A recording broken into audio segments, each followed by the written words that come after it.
Thank you very much, Sylvia.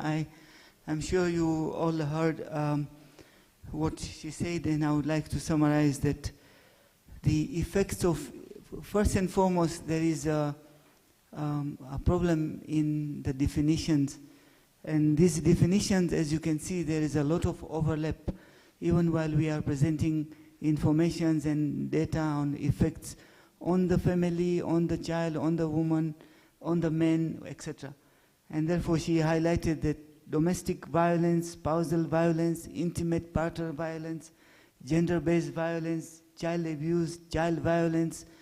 There are so many things in between here which overlap. Therefore, it sometimes becomes very difficult to identify a specific definition for each one of them and keep focus only to that pinpoint thing, because there isn't any such thing.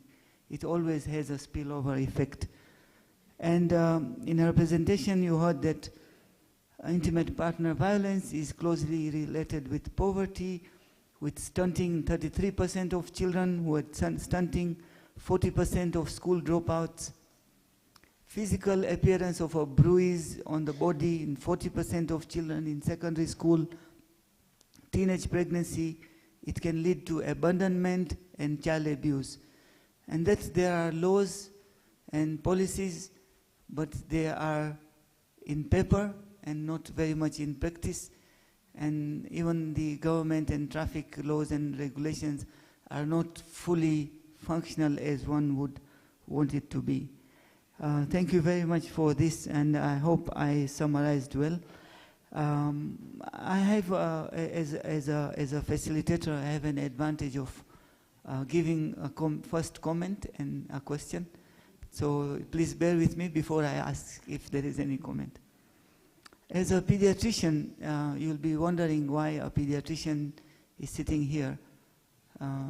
Pediatricians are only supposed to be googly, guggly, all smiley.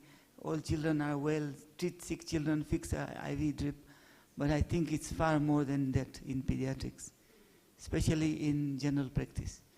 So I want to remind some of you about a case of Matthew Bulger.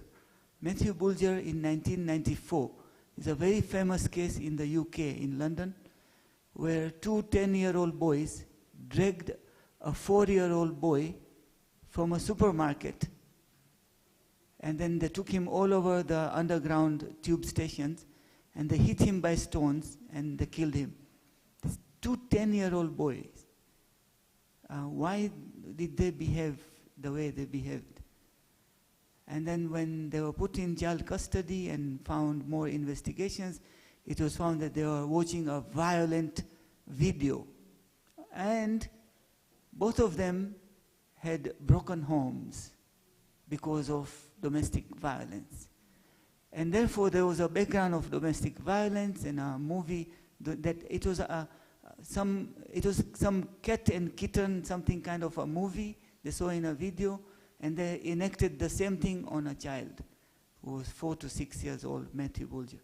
So for those who remember this case, it has profound meaning in it if you analyze it. So there is a background and a background.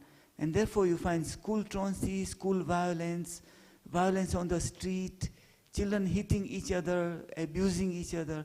These are all, I think, effects of child intimate partner violence at home, and the effect which spills over on the child.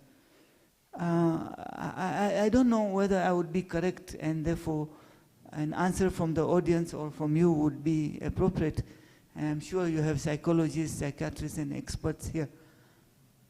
If I keep on seeing intimate partner violence, my mother,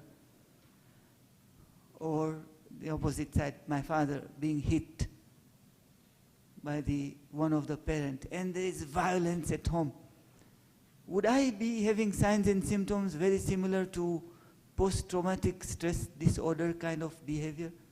Somatization of an illness. Every time I have a headache, unexplained, I have CT scans, MRIs, everything, nothing is found. Or a stomach pain, or nauseating feeling, or a pain here and pain there and pain everywhere. Even my hair starts paining.